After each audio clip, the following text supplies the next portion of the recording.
So heading out on the final opportunity to warm their tyres. The Chichester Cup gets underway in just a moment or two. Andrew Hibbert will start from pole in his Lotus 20. Peter De La Roche in the Mark III Lola in the centre. And on the outside of the front row, the drivers left as they see it, Stuart Roach in his Alexis. And as Bruce said, 10 different makes in the top 10. Fourth is an Elva for Chris Drake. Fifth, the Ram of Joe Colasacco, the American, again with an Italian engine. He does like his Italian engines. He's got a Fiat power unit. The Caravelle of James Hicks, the Jolus of Ivo Gerkman, and the Elfin of David Watkins are joined by the Gemini of John Chisholm and the Keift of Nick Carlton-Smith. That rounds out the top 10 of our 29 starters.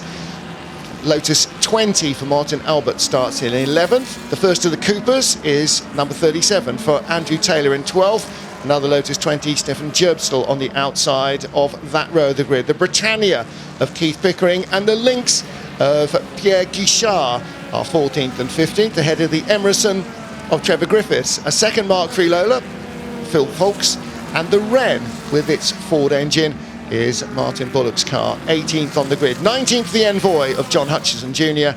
and a Lotus 18, that's the bright green car with the aluminium body panels and yellow wheels, that's in 20th. Stuart Tizard's Cooper, Christian Langer's Envoy, and the first of the Di Tommaso's, that of Martin Shepherd, are ahead of the Cooper of Crispin Besley and the Keift of Robert Goodwin.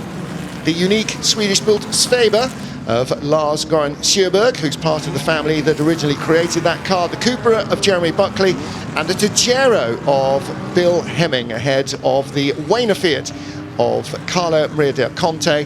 There is, unfortunately, no Di Tommaso Fiat car number 4 for Mike Gregory, so 29 cars will start the race. And just touching on the Sveber you mentioned at the end, Lars Goran Sjöberg, two people who turned it from a Cooper into Sveber, but Sven Eriksson and Bent Peterson, father of the late Ronnie Peterson, such a star for Lotus in Formula One. Absolutely, and you know, the apple doesn't fall far from the tree, does it? You look at Oliver Solberg and his father Peter Solberg, you know, a rallying son of a rallying father in there.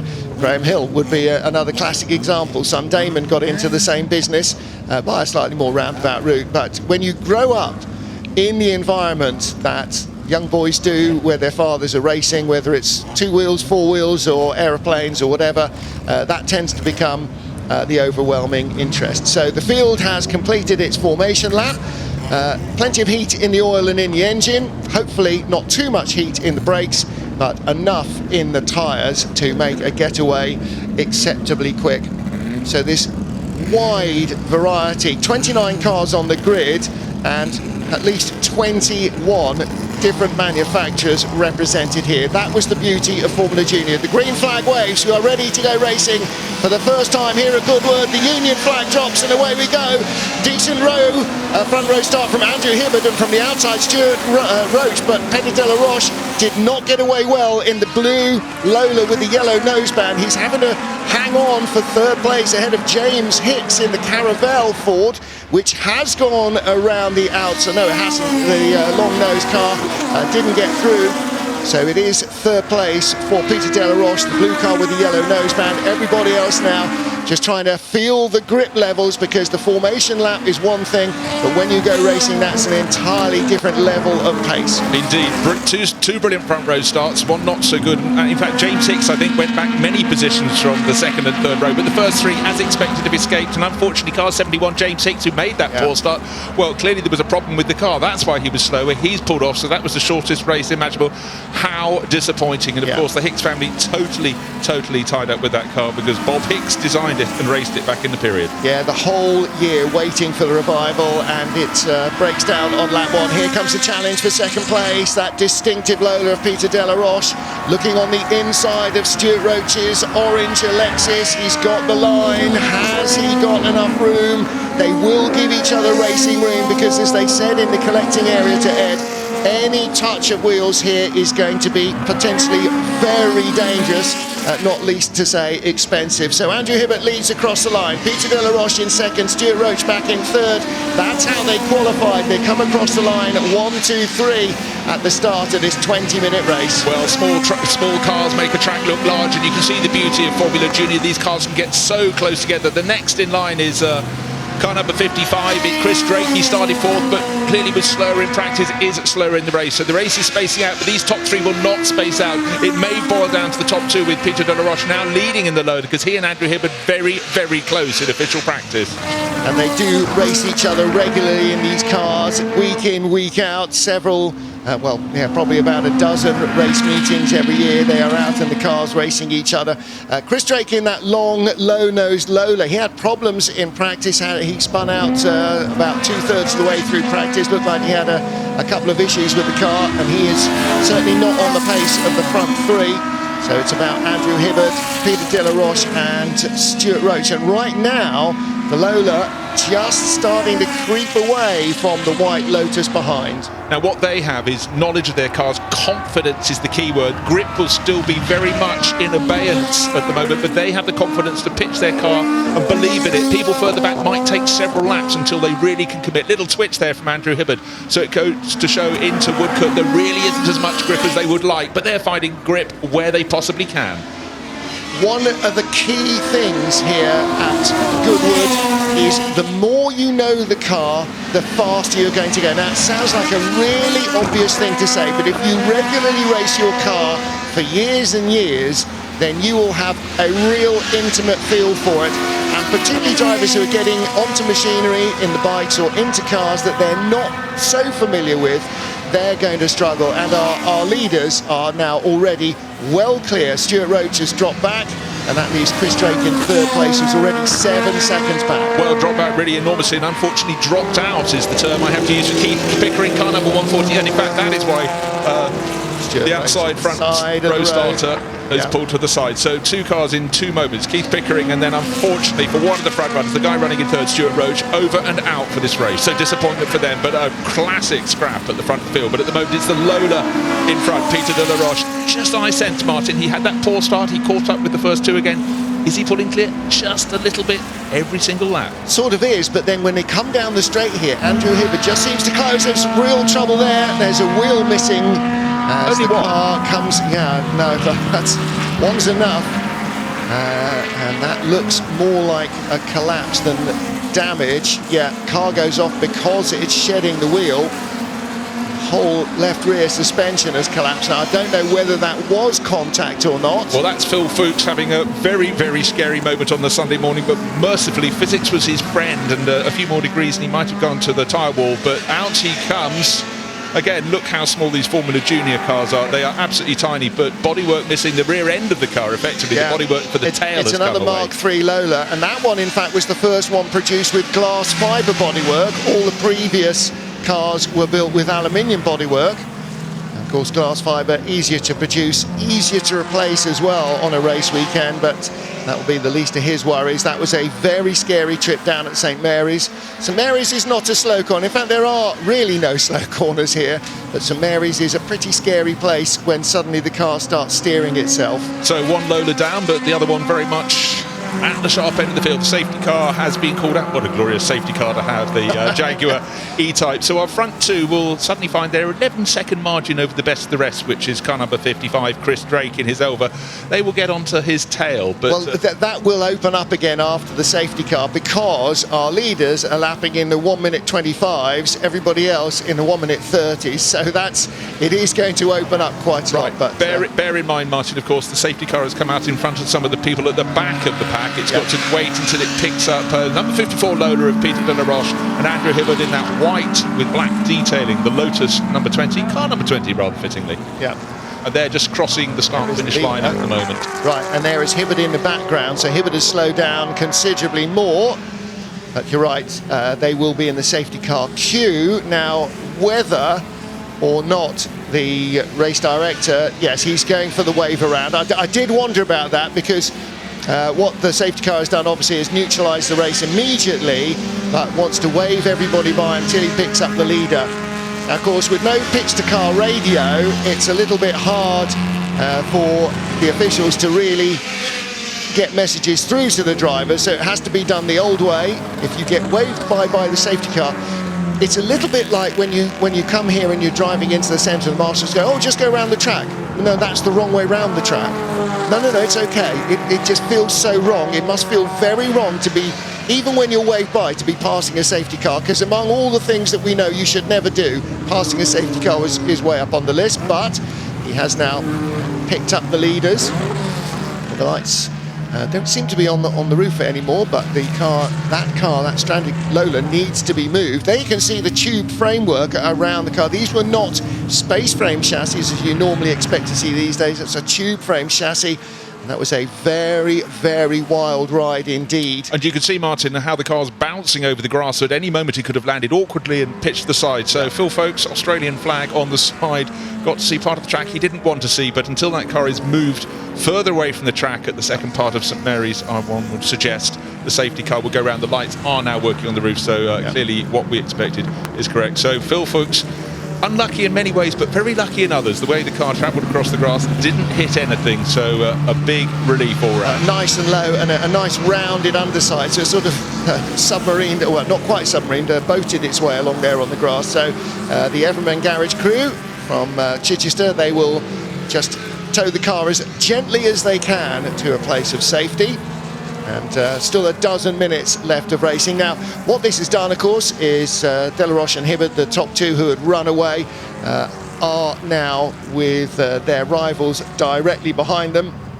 But so of course, Chris Drake, 55, Joe Colasacco, number 3, the dark blue car, and the red RAM are right up behind. But again, the leaders had so much speed in hand early on that it's hard to imagine that their rivals are suddenly going to find another 2 or 3 seconds a lap. The only driver who was likely on form to be able to keep the within sight was Stuart Roach, and unfortunately he had to park up, didn't get to go past several laps. Alexis, he'd already started falling away from their tail, but in a race for experienced drivers here, 20 minutes, he might have just been a bit more cautious in the early laps when the track was really, really cold. However, he'll be back, you can be sure of that. But to Stuart Roach out of the race, but it's very much Peter Delaroche against Andrew Hibbert.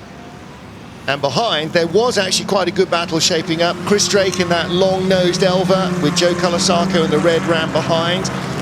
So they now have kind of a 49 behind them. Ivo Gerkman got away from the grid well in the white Jolus with the silver and black highlights. Car number 49.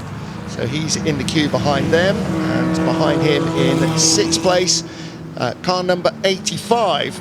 And again, coming quite well up from the start, John Chisholm in a white Gemini, the car with the checkered noseband. So there he is. Right, he's got the checkered headband as well. Got all the bases covered. So while the lights continue on the top or on the roof of the Jaguar safety car, we will wait for that stricken Lola to be cleared. But as soon as racing resumes, what will the drivers need to do? Remember, their tyre temperature has dropped. They're going around more slowly. They might have not got much in the first place. Treaded tyres, Dunlop tails would take a while to warm up. Going past the scene of where the Lola bounced across the grass, fortunately missing everything.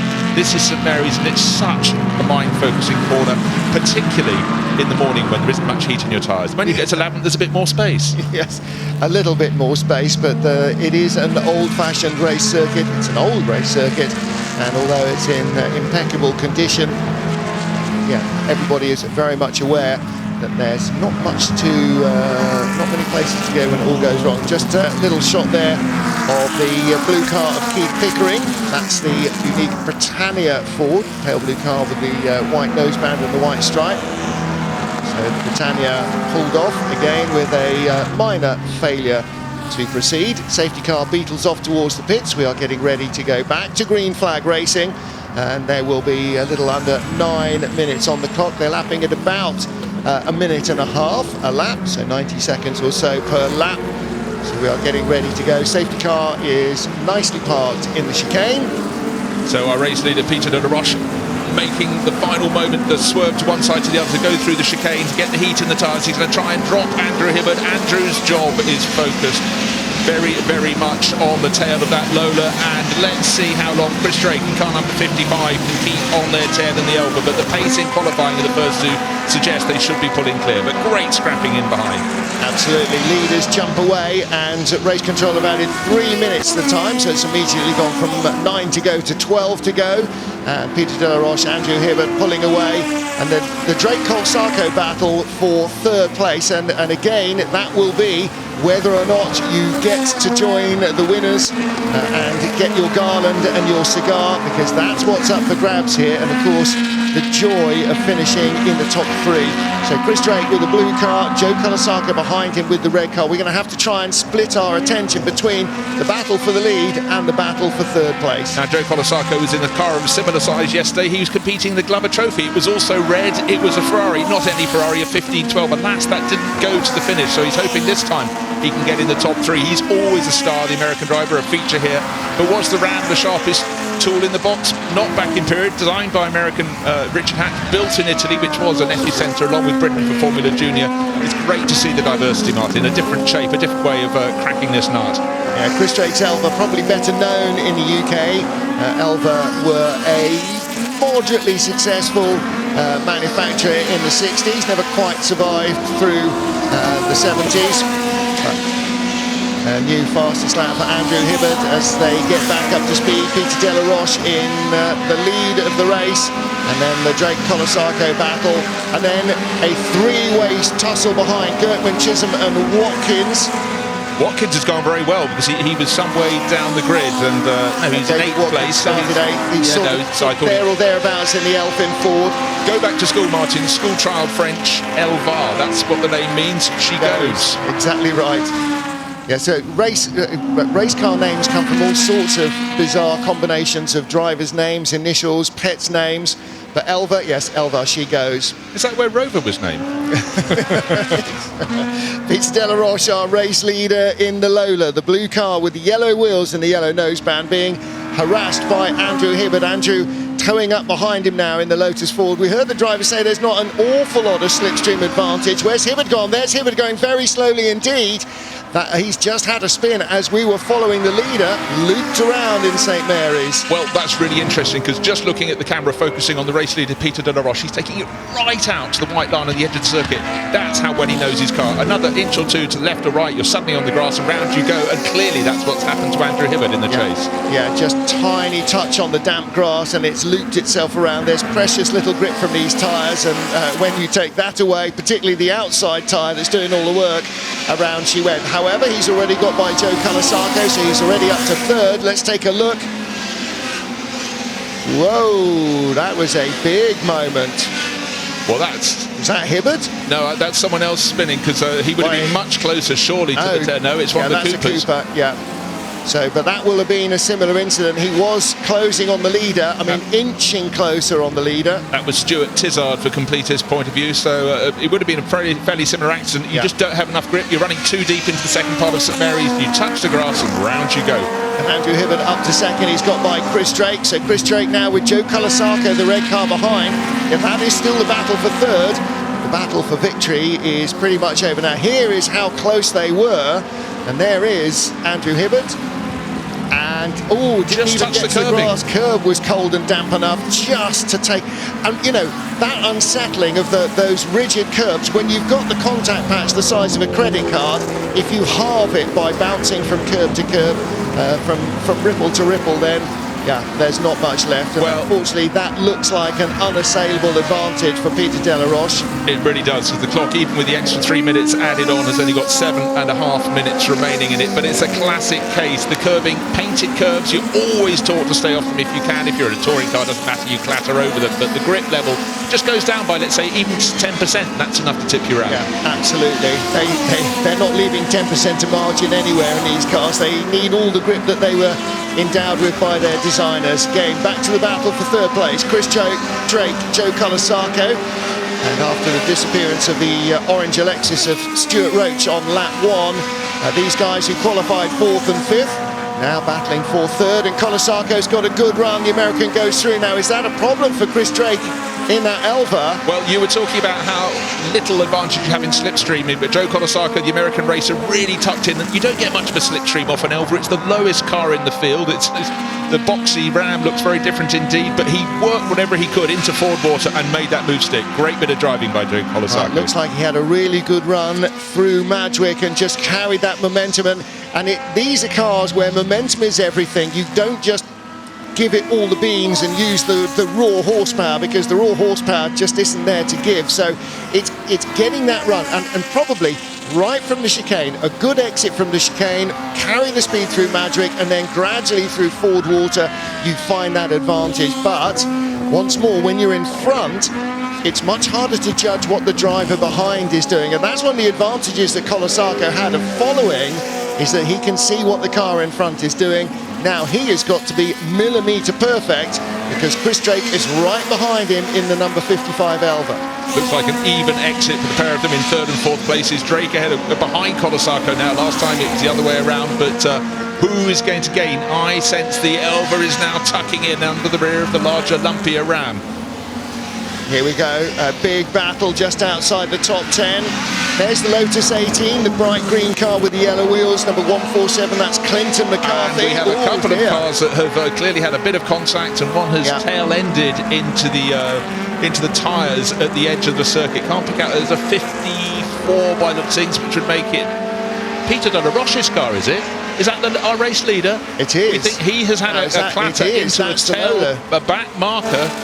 Yes, it's our race leader is out, so Andrew Hibbert, despite his spin, is now into the lead of the race, and it's 99 that's at 95, the side. Bill Hemming, that's the Tajero Ford. Yeah. The Tajero Ford, which looks remarkably like the Britannia Ford, because John Tajero designed one, Britannia went bust, and he got the design back again and built his own. So the new race leader, the last man standing, if you like, from the front row, is Andrew Hibbert. Joe Colasacco under pressure from behind, and it will be a red flag, I think. Yeah, well, it was waved yellow flags into Madgwick, and it was clearly up at the first corner of the lap where the contact happened, or the incident happened with Peter de la Roche. It is red flag now officially, so Andrew Hibbert will come across the line. Well, it could be back time, Martin, because we often count back. Hibbert has been stopped by the red at flag. The line. Colasacco and Drake join him. They're being waved through to the front of the grid, and 4.5 minutes remaining here. Joe Colasacco going, what's going on? Well, it would be unfortunate for Andrew Hibbert if Peter de la Roche, the leader on the previous completed lap, was given victory. Very unfortunate for Peter de la Roche that victory was denied him with a mix-up with the back marker. Going to have to wait to see which way this one goes. The clock is still running, by the way, which doesn't mean that they can't reset it.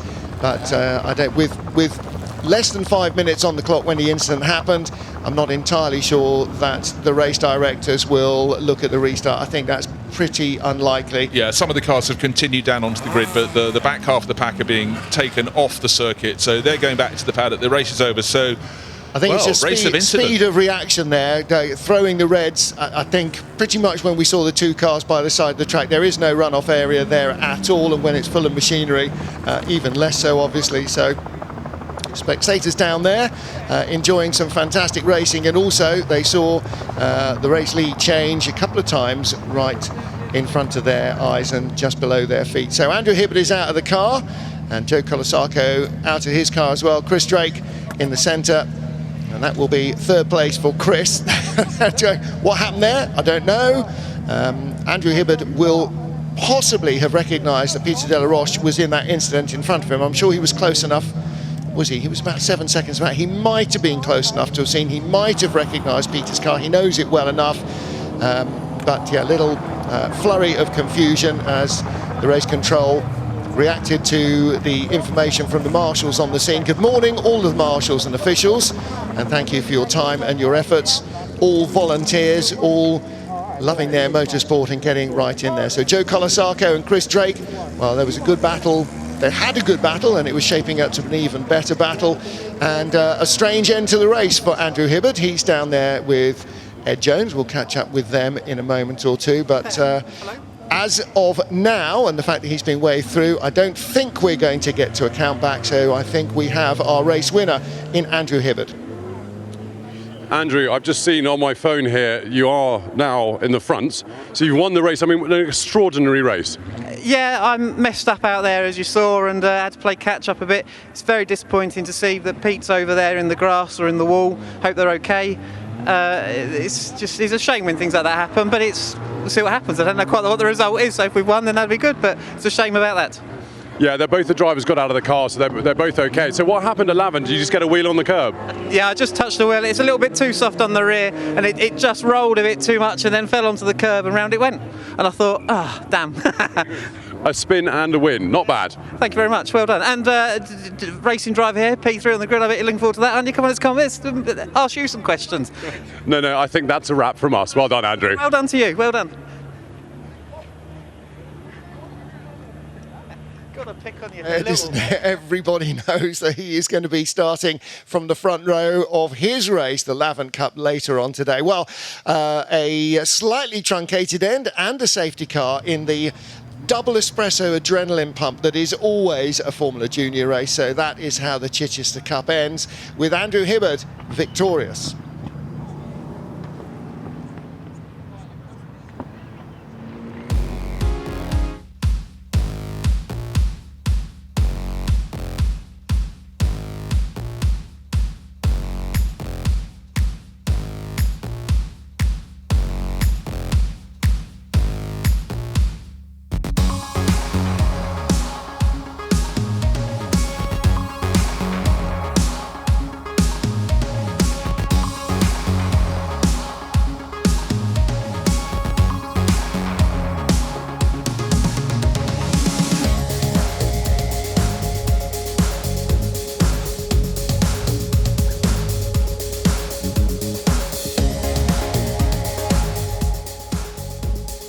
Quite a hectic area, even more so today. Joe, when you woke up this morning, I'm not quite sure you were expecting a podium, were you? No, actually I wasn't. I was a little disappointed in the Ferrari yesterday that we didn't get to finish.